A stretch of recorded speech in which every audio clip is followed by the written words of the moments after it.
Meet Bradley. Loafers, no socks, and he actually called me the old woman at his own father's funeral. He assumed the United States Navy left me nothing but a folded flag and a bad hip. Bradley had never read a trust document in his life. I used to break codes for naval intelligence to understand how the smartest man in the room walked right into his own ruin at a June family wedding. I have to take you back to the day the spending started. My name is Margaret. I am 63 years old. For 24 of those years, my world was a secure vault in the United States Navy. I retired as a senior chief. My specialty was cryptologic intelligence. If you are unfamiliar with that rate, it means I spent my life sitting in highly classified, freezing cold rooms, listening to endless streams of intercepted static. I managed budgets of over $40 million. I sifted through mountains of noise to find the one hidden pattern an adversary thought they had buried. In intelligence work, you learn a fundamental truth about human nature very quickly. Arrogance is incredibly loud. Truth is almost always quiet.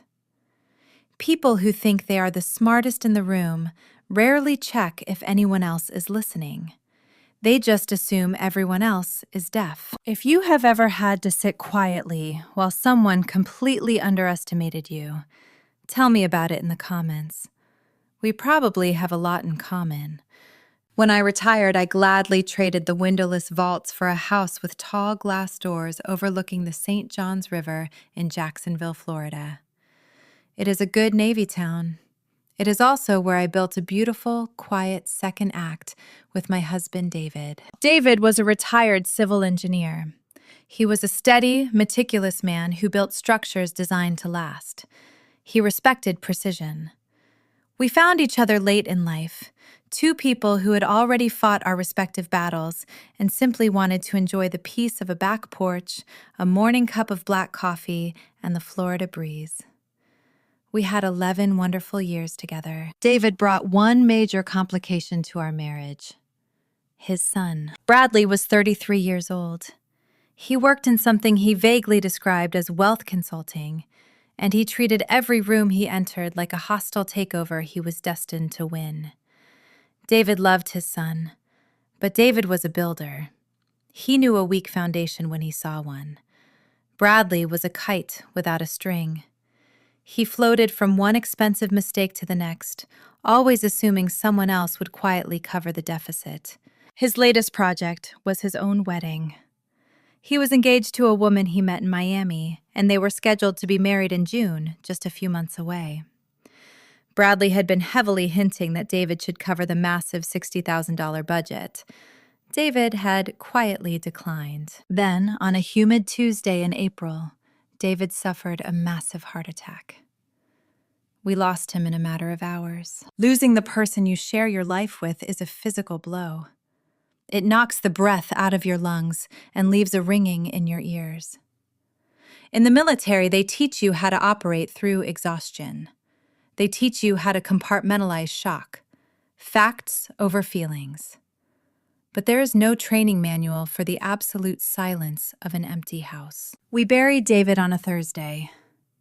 The Florida heat was already oppressive. I sat under a green canvas tent at the cemetery, listening to the chaplain feeling entirely hollowed out. An honor guard handed me a neatly folded American flag. I held it tightly in my lap, pressing my hands into the heavy cotton. Bradley stood on the other side of the casket. He was checking his phone. We hosted a small gathering at our house afterward. The caterers set up a quiet spread in the dining room, and the house filled with the soft murmurs of David's old friends and colleagues. I stood near the kitchen island, holding a lukewarm mug of tea, simply trying to stay upright. Bradley was not mourning. He was taking inventory. He moved through my living room with a glass of expensive bourbon in his hand, playing the role of the tragic, highly capable heir. He acted as though he was already appraising the square footage of the property. I watched him pull one of David's younger business partners aside near the patio doors. Dad meant well, Bradley said. His voice carried perfectly over the soft music. But he left a complicated mess. I am going to have to step in and manage everything before the wedding. Grandma wouldn't understand the money. The old woman is struggling just to stand up straight. I took a slow sip of my tea. The bad hip he mentioned was from a hard landing on a flight deck in 1998, not osteoporosis. And I was standing 12 feet away. He knew I could hear him. He wanted me to hear him. It was a test. He wanted to establish the new chain of command in front of the family. He wanted me to react, to argue, to prove I was just an emotional, unstable widow who needed to be managed. I gave him nothing. Emotion is data. Anger is just a signal that someone is trying to force an error. In naval intelligence, when an adversary transmits their intentions in the clear, you do not jam their signal. You let them keep talking. You let them feel secure. Not because you are intimidated, because an adversary who feels safe is an adversary who makes a measurable mistake. Sometimes you demand respect immediately. Sometimes you let an arrogant man build his own trap. Slow is smooth. Smooth is fast. The guests eventually left. The house emptied out.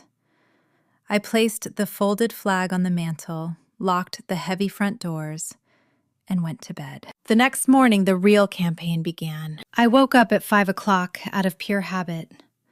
By 7, I was in the kitchen pouring my first cup of coffee, listening to the ceiling fan cut through the still morning air. The front door swung open. Bradley had kept a spare key from his college days. He walked into my kitchen as if he had just purchased the deed. He was wearing a crisp linen shirt and loafers. He did not knock. He did not ask how I was holding up. He walked straight to the coffee maker, poured himself a mug, and stood on the opposite side of the granite island. "Margaret," he said, using a slow, loud voice one might use to speak to a toddler. "We need to talk about the transition." "The transition," I repeated softly. "The estate," he clarified, waving a hand dismissively. "Dad's accounts, the house. The financial landscape is complex. I know you are grieving, and I know it is a lot for you to process. I am stepping in. I have already contacted the bank to begin shifting the liquid assets into a holding account under my management." I looked at him. "Just preliminary steps," he said smoothly. "As his son, I have administrative rights to secure the assets. I am just consolidating everything, taking the burden off you." He reached into his leather portfolio and pulled out a glossy, heavy stock paper. He placed it flat on the granite and pushed it slowly toward me with one finger. It stopped inches from my coffee cup. The cover featured a stock photograph of a smiling, silver-haired couple playing shuffleboard under a brilliant sun. The gold text across the top said Whispering Pines Premier Independent Living. "This house is huge, Margaret," Bradley said, his voice dripping with synthetic sympathy. "The stairs, the maintenance, it is simply too much for a woman your age on a fixed military pension. I took the liberty of scheduling a tour for you next Tuesday." He leaned forward, placing both hands flat on the counter. "Look," he said, "Dad is gone. This property is far too much for you to handle. I know you cannot understand the complexities of what comes next, so you pack your knitting needles and I will handle the complicated finances." I looked at the glossy brochure on the granite counter. The silver-haired couple on the cover smiled brightly, aggressively, enjoying their shuffleboard game. I looked up at Bradley. He stood there waiting for my reaction. He wanted tears.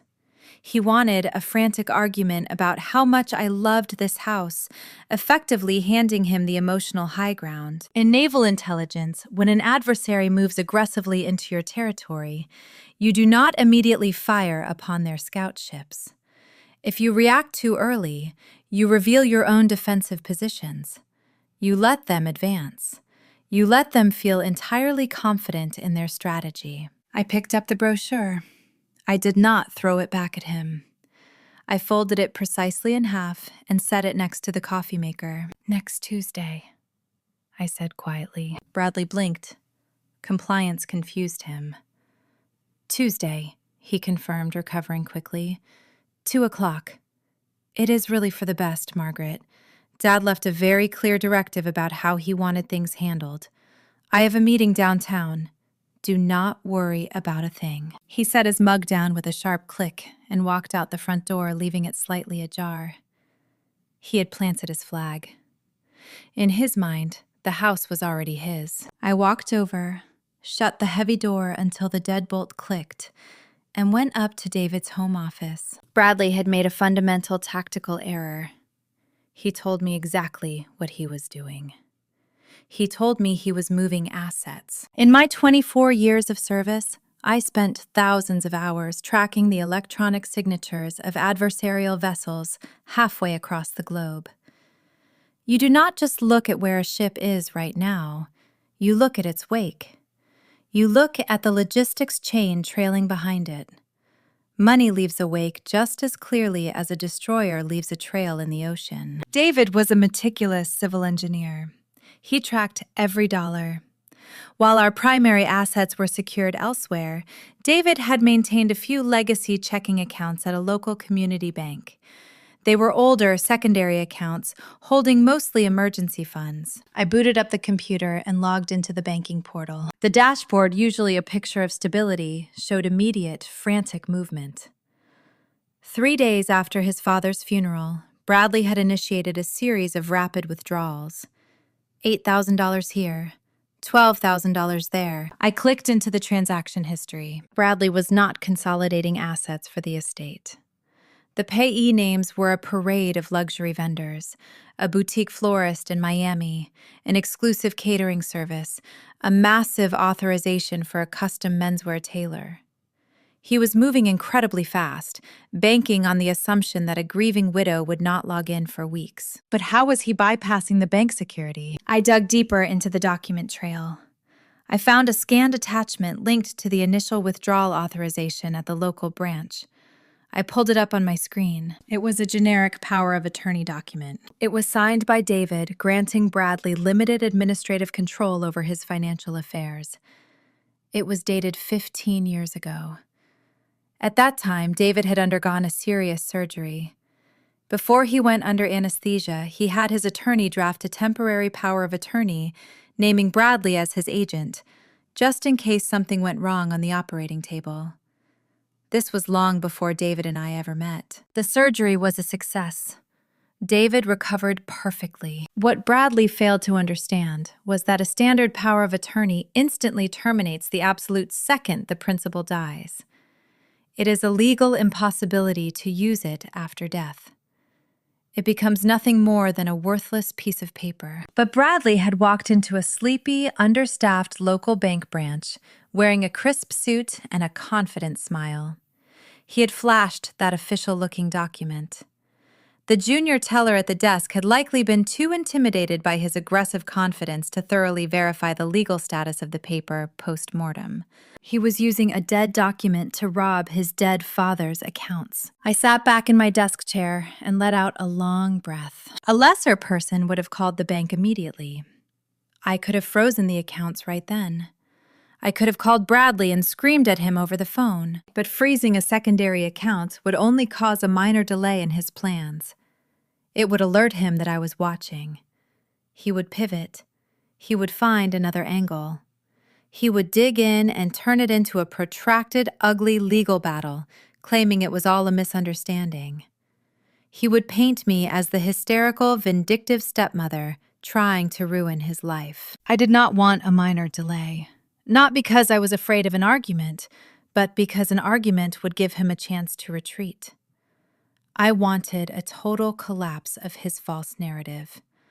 I wanted him to feel secure right up until the moment he had absolutely no retreat. I walked over to the closet and pulled out a heavy 3-ring binder, the kind I used to carry into briefing rooms. I opened it on the desk. I began logging every transaction, every timestamp, every forged authorization, and every vendor he paid. I printed the bank statements and placed them behind tabbed dividers. I built a perfect, impenetrable audit trail. I gathered the intelligence quietly. Over the next few weeks, Bradley grew bolder. Because I remained silent, he interpreted my silence as surrender. He started showing up at the house unannounced, always with an audience. He would bring his fiancée, a perfectly polite young woman, to measure the living room for new furniture. He would stand in my foyer, pointing at David's antique maritime clocks, loudly declaring which ones would look best in his apartment. He also started calling David's extended family, laying the groundwork for my removal. One afternoon, David's niece called me from Atlanta. She was in the wedding party. She sounded hesitant and tight with anxiety. "Aunt Margaret," she said softly. "Bradley sent an email to the family this morning. He said you were declining rapidly. He said you were struggling to maintain the house and he had to step in and find an assisted living facility for you. He asked us all to be very gentle with you at the wedding because your memory is starting to fail." My memory is starting to fail. Bradley was actively assassinating my character to the entire extended family. Not because he actually cared about my health, but because he was preconditioning them to ignore anything I might say as the ramblings of a confused old woman. He was building a firewall of pity around me. "Do not worry about me," I told her, my voice perfectly steady. "I will see you in June." By late May, the wedding was only 3 weeks away. Bradley's spending had accelerated. He had drained nearly $40,000 from the secondary accounts, but the wedding was a $60,000 affair. He was running out of easy cash, and the final vendor bills were coming due. Then on a Friday afternoon, my phone chimed. It was an automated alert from a different financial institution entirely. A major national bank, where David and I kept our primary reserves. I opened the alert. Bradley had just attempted to initiate a massive, unauthorized wire transfer. He was trying to push through a payment of $22,000. The destination was listed clearly in the alert details. It was directed to a luxury Jacksonville wedding venue. He was escalating. He was going after the main vault to pay for his grand reception. I looked at the notification on my screen. The transfer was flagged as pending. The time for gathering intelligence was over. The word pending blinked on my phone screen in bright yellow letters. $22,000. Bradley was finally attempting to breach the main vault. He assumed that because a sleepy teller at a local branch had accepted his outdated piece of paper, a major national bank would simply roll over and hand him the primary estate reserves to pay for his luxury wedding venue. He was fundamentally wrong. I locked my phone, picked up the heavy binder of evidence I had been meticulously building, and drove downtown. The Florida heat shimmered off the pavement as I navigated the Jacksonville traffic, pulling into the parking garage of a sleek glass building overlooking the river.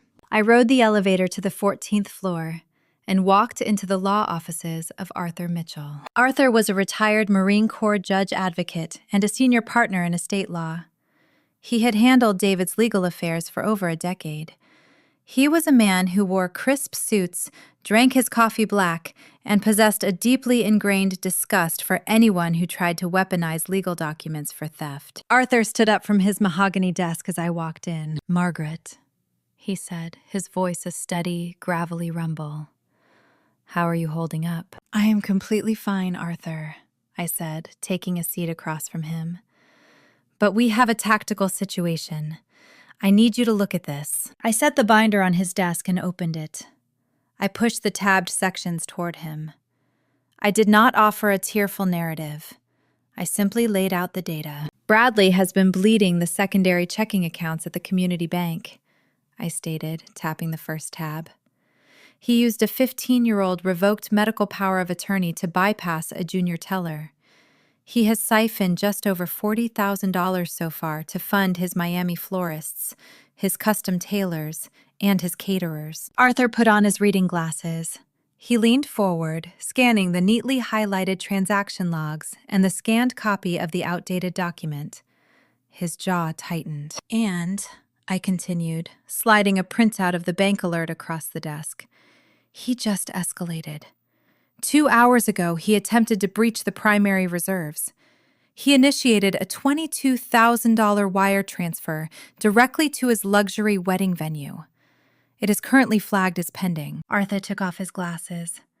The warmth in his eyes was instantly replaced by a cold, professional edge. He is using the temporary medical document I drafted for David 15 years ago, Arthur said, his voice dropping an octave. Margaret, this is blatant wire fraud. A power of attorney instantly extinguishes the absolute second the principal dies. It becomes legally void. He is committing a felony. I looked out the window at the dark water of the St. Johns River. The National Bank flagged his wire transfer today, I noted. They put a hold on it. They flagged it, Arthur replied, opening a locked drawer in his desk. Because Bradley is an unauthorized trespasser trying to break into a legal fortress. He has no idea what David actually built. Arthur pulled out a heavy cream-colored document bound with a blue legal ribbon. He set it gently on top of my bank statements. It was the David and Margaret Revocable Living Trust. When David and I married, he knew precisely the kind of son he had raised. He knew Bradley viewed him as a walking checkbook, and he feared that upon his passing, Bradley would try to bulldoze me and liquidate our assets. David was a builder. He poured a foundation of solid, legal concrete. He did not leave a simple will. A will goes through probate court, taking months, during which an aggressive heir can cause endless, expensive delays. Instead, he established an ironclad living trust. Every major asset, the house, the investment portfolios, the primary bank accounts, had been legally retitled and transferred into the trust years ago. Arthur flipped to page 4, tapping a specific paragraph with his pen. Upon the death of the primary trustee, Arthur recited the text aloud. His wife, Margaret, shall immediately become the sole and absolute successor trustee, with total unencumbered authority over all trust assets. Arthur looked at me. Bradley thinks he is the heir apparent.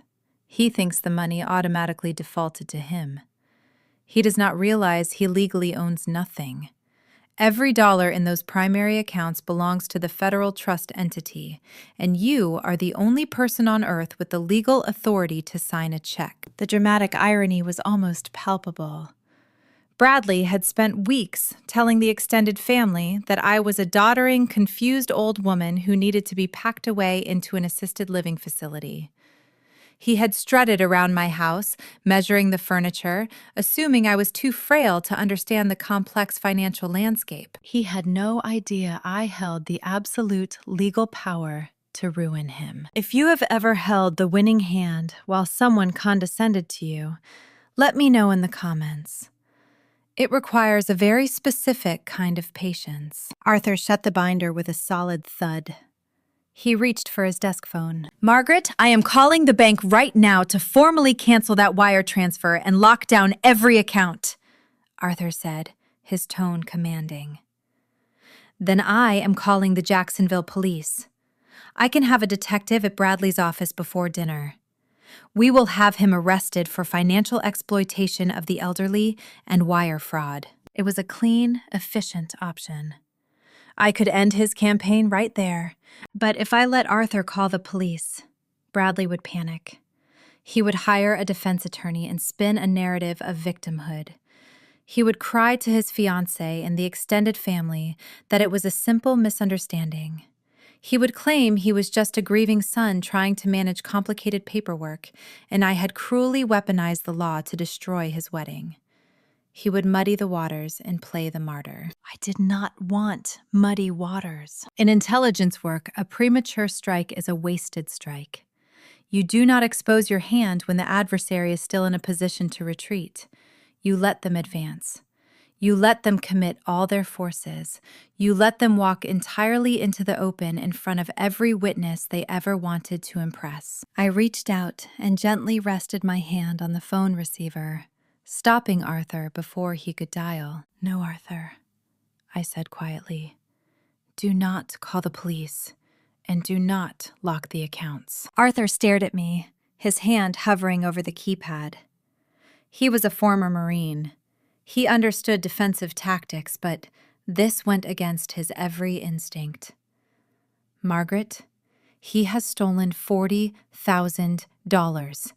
If we do not step in, he thinks he is getting away with it.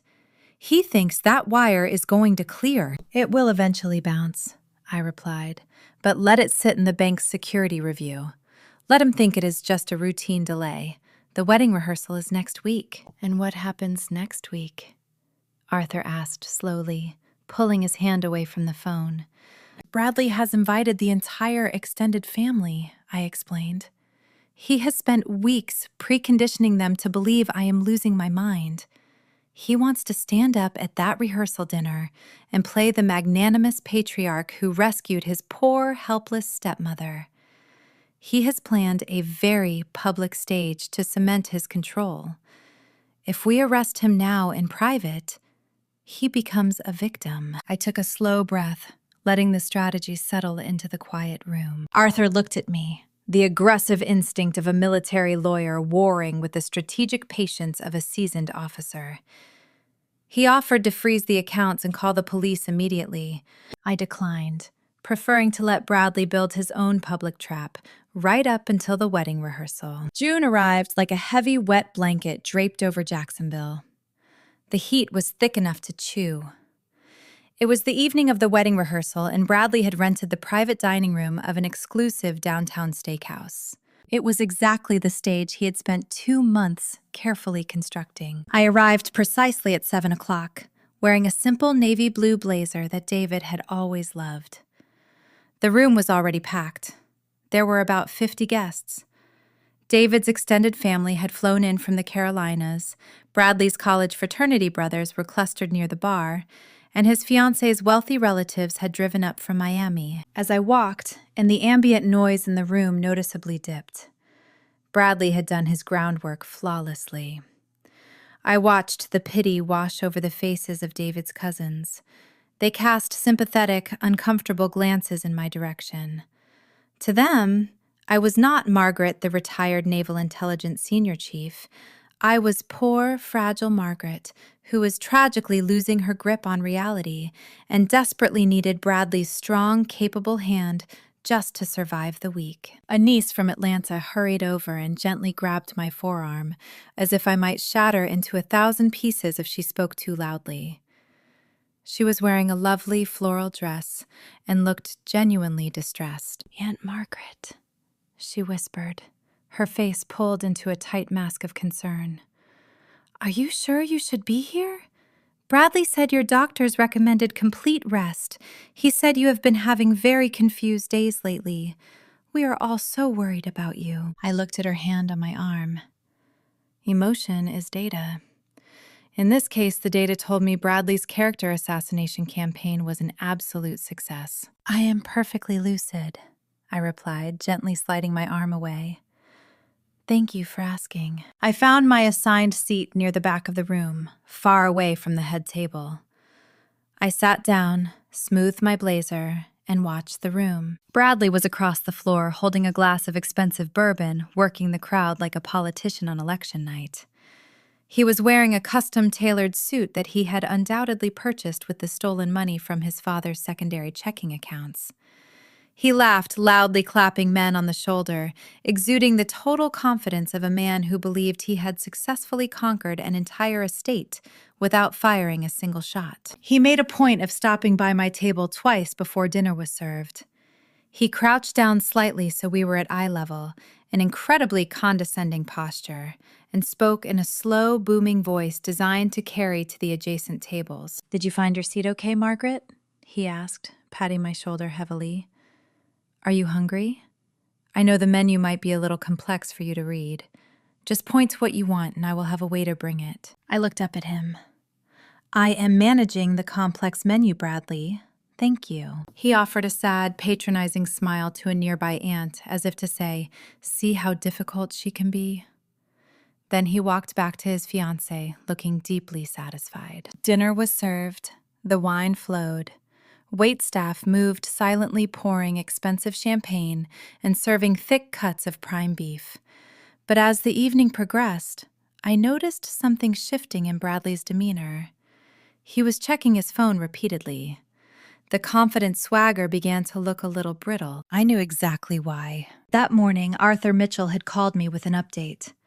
Bradley's $22,000 wire transfer to the luxury wedding venue was still stalled in the National Bank's security review. Arthur had legally ensured it would not clear. The venue manager had likely informed Bradley that if the balance was not settled before the ceremony on Saturday morning, the reception doors would not open. The caterers would pack up, the florists would leave, and his perfect high society wedding would collapse. Bradley was running out of time. He assumed he just needed one more piece of leverage to unlock the funds. He assumed he needed to completely eliminate me as a financial obstacle. He thought if he could prove to the bank that he owned the primary real estate, they would release the cash immediately. As the dessert plates were cleared, the moment finally arrived. Bradley stood up at the head table. He smoothed his tie, smiling warmly at his fiancée, then let his gaze sweep over the crowd. He projected an air of solemn, heavy responsibility. He picked up a silver spoon and struck the side of his glass. The ringing crystal cut through the low hum of conversation. The room fell instantly silent. All eyes turned to the front. "Thank you all for being here," Bradley began, his voice smooth and commanding. "Tomorrow is going to be the greatest day of my life. But tonight, I want to take a moment to honor the man who should have been standing right here. My father, David." A soft murmur of agreement rippled through the guests. "Dad was a brilliant man who built things to last." Bradley continued, adjusting his posture. "But his passing was sudden. He left behind a complicated financial landscape, and as his only son, it fell on my shoulders to step in to untangle the mess and to protect our family." He paused, letting the weight of his fabricated heroism settle over the crowd. Then he turned his focus directly on my table. "It has not been easy," Bradley said, his voice dropping into a tone of deep theatrical pity. "Especially for Margaret. The grief has been hard on her. The massive house on the river, the stairs, the endless maintenance. It is simply too much for her to handle alone anymore." The silence in the room became absolute. The extended family leaned in, hanging on his every word. "We have discussed this," Bradley lied smoothly to the crowd. "And Margaret and I have agreed that it is time for her to transition to a premier, independent living community where she can receive the care and peace she deserves." A murmur of sympathetic approval echoed from his side of the family. He had completely cornered me. He was using public pressure to validate his theft, preconditioning the entire family to believe that what he was about to do was an act of mercy. In naval intelligence, when the adversary finally steps entirely out of cover, you do not yell. You do not argue. You simply prepare for the strike. Bradley smiled, walking out from behind the head table with a document in his hand. He marched directly toward me while the entire room watched. He laid the thick, cream-colored paper on the white tablecloth right next to my water glass. He had tapped his glass for a toast, but he used the absolute silence of the room to publicly hand me a real estate transfer document, loudly demanding I sign away the house as a mere formality before his big day. I did not throw the real estate deed back at him. In naval intelligence, when an adversary demands your immediate surrender, you do not argue with them in the middle of their own camp. You secure your perimeter, and you wait for daylight. I picked up the thick, cream-colored paper.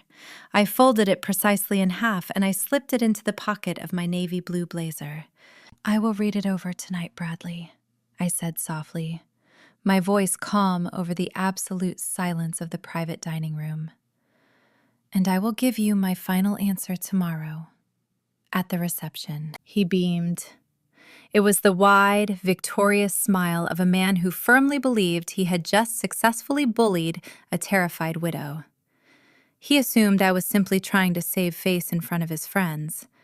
He raised his champagne glass to the room, and the rehearsal dinner carried on. He thought he had won the war. The next afternoon, the June heat was sweltering. The wedding ceremony at a historic downtown church went exactly as planned. His fiancée was a beautiful bride. Bradley stood at the altar exuding the absolute arrogance of a wealthy patriarch who had conquered his father's empire. Then came the reception. The luxury venue was spectacular. It featured towering glass windows overlooking the river, massive crystal chandeliers, and white orchids cascading from every table. It was a $60,000 production funded entirely by a $22,000 wire transfer that Bradley believed was only temporarily delayed. He had likely charmed the venue manager that morning, promising that the bank clearance was just a minor administrative hold and the funds would post by sunset. I arrived at the reception hall just as the sun began to dip below the horizon. I wore a simple silver dress and I carried a small clutch purse. Inside the purse was his unsigned real estate document, and right behind me, walking through the heavy brass doors of the venue, was Arthur Mitchell. Arthur was wearing a dark, impeccably tailored suit, carrying his heavy leather briefcase. He looked exactly like a retired Marine Corps judge advocate entering a combat zone. He took a quiet seat at an overflow table near the back doors, completely unnoticed by the celebrating crowd. Dinner was served. The champagne flowed. Bradley was holding court at the massive head table flanked by the bridal party and the wealthy Miami relatives. As the dessert plates were cleared, he caught my eye.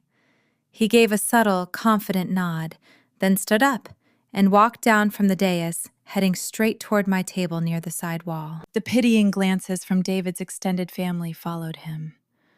They watched him approach me, fully expecting another heartbreaking display of his forced paternal patience. Bradley pulled up a chair next to me and leaned in.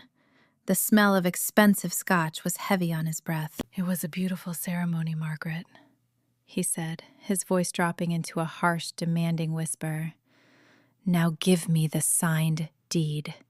The venue manager is getting anxious about the bank hold. I need to take a picture of the signature page and text it to my broker right now to release the funds." I looked at him.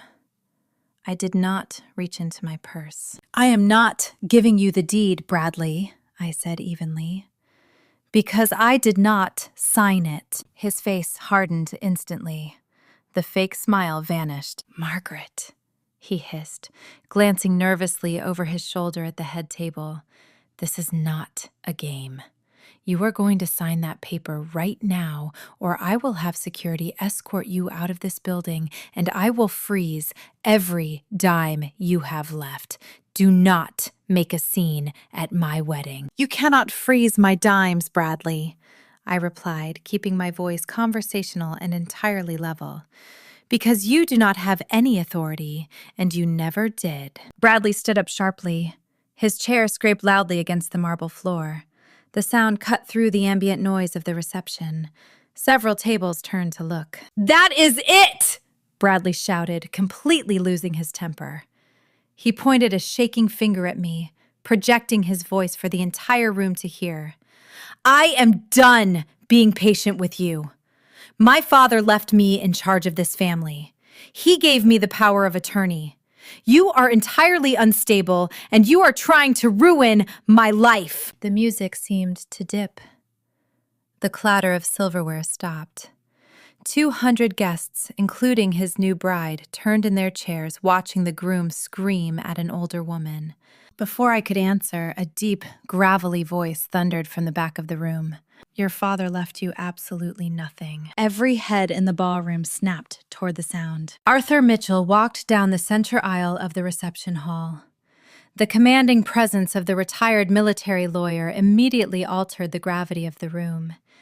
He walked with heavy, deliberate steps, holding a thick, cream-colored document bound in a blue legal ribbon. Bradley spun around, his face suddenly draining of color. "Who are you?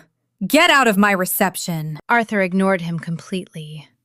He stopped right next to my table and turned to face the stunned crowd. "My name is Arthur Mitchell," he announced, his voice booming with the practiced authority of a courtroom litigator.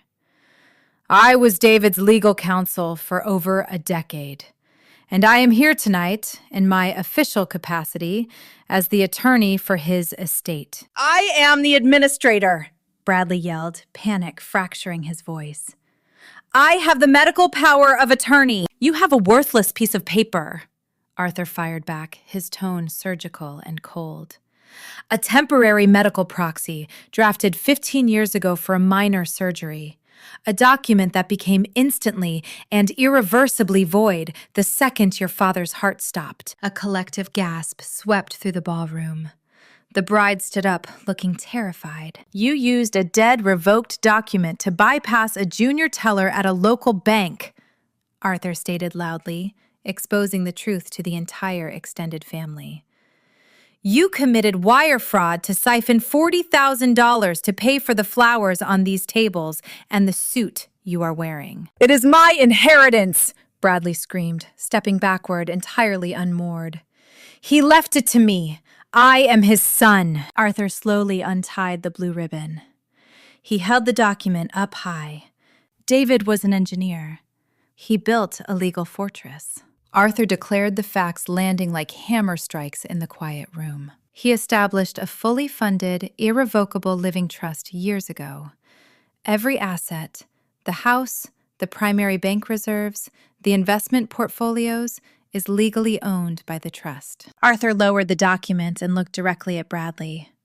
His expression was entirely devoid of sympathy. Per the trust your father executed and notarized, the sole trustee with authority over every account you've been spending is his wife. That's her, the old woman. The carefully constructed illusion of the wealthy, capable patriarch shattered into a million pieces on the marble floor. Bradley's wealthy Miami in-laws stared at him in pure horror. The cousins who had pitied me yesterday now looked at me with total, stunned respect. Bradley stood frozen. His mouth opened, but no sound came out. The arrogant assumption that I was a doddering dependent had just violently collided with 24 years of naval intelligence training. He had never checked to see if I was listening. He just assumed I was deaf. Then the heavy brass doors near the kitchen swung open. The reception hall went dead silent as the venue manager approached the head table, loudly announcing that Bradley's accounts had just been frozen and the final bill was due. The venue manager stopped directly in front of Bradley. He did not lower his voice. "Sir," the manager said, his tone entirely devoid of professional courtesy. "Your national bank just formally rejected your $22,000 wire transfer. It has been flagged as unauthorized, and your originating accounts are completely locked. If the remaining balance for this reception is not settled right this second in certified funds, I am instructing my staff to shut down the kitchen, clear the tables, and lock the ballroom doors." The grand $60,000 illusion collapsed in real time. Bradley's face turned the color of ash. His new bride sat down slowly, putting her face in her hands. Her wealthy Miami relative stared in absolute horror. The extended family, the very people Bradley had spent months preconditioning to pity me, were completely silent. They finally understood exactly what he was. He was not a capable patriarch managing a complex financial transition. He was a broke, fraudulent trespasser who had just run out of road. Bradley looked at the manager.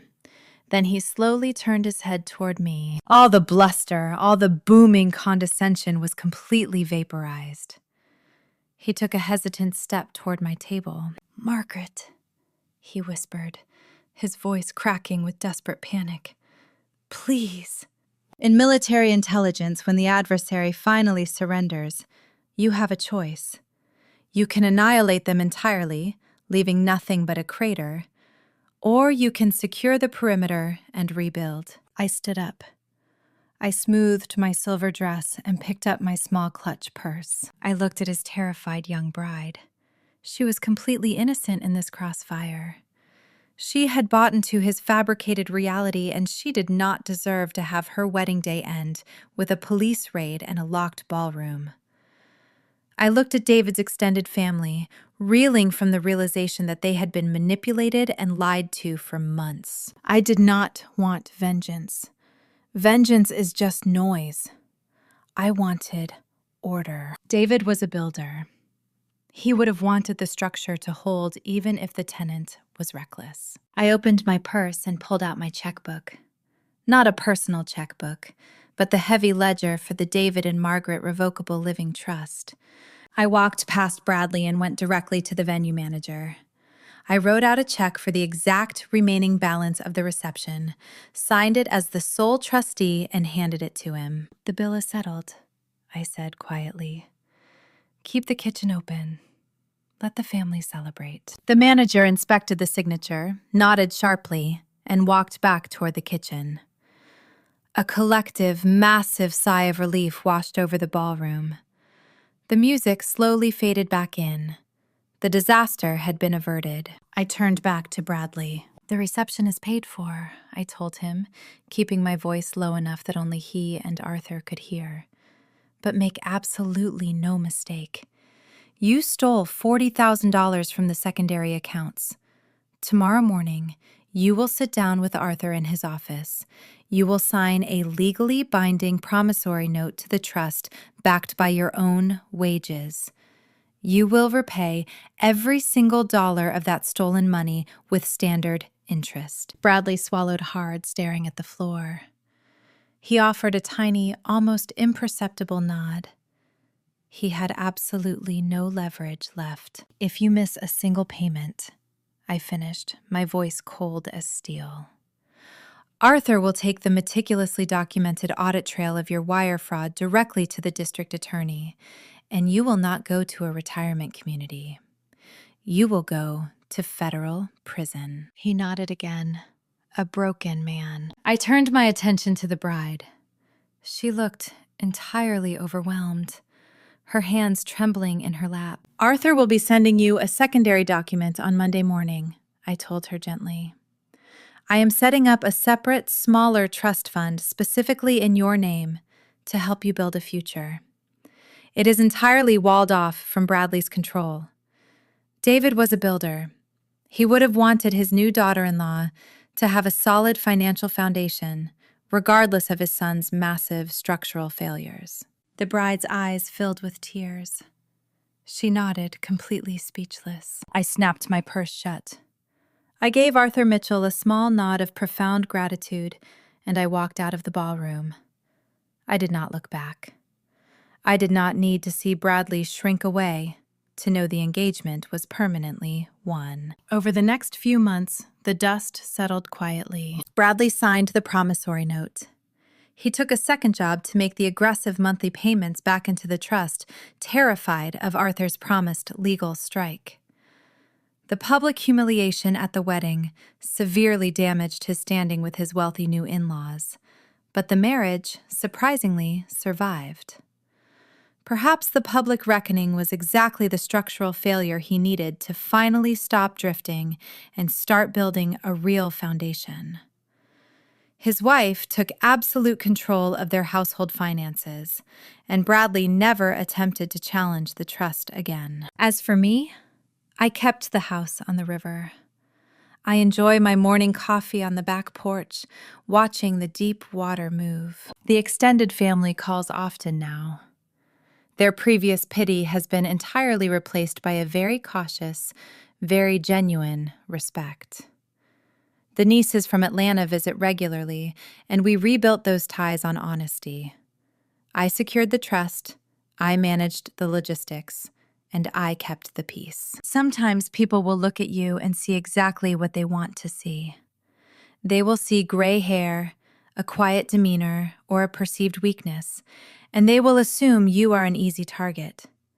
They will assume you do not understand the complexities of the world they think they control. Let them assume. Never interrupt someone who is making a massive, catastrophic mistake based on their own arrogance. Keep your records perfect. Secure your foundations. The truth is never loud. It does not need to shout to be heard. It just waits patiently for the absolute worst moment to introduce itself. Would you have exposed him at the wedding or waited? Tell me below. Subscribe. Never underestimate the quiet woman at the end of the table.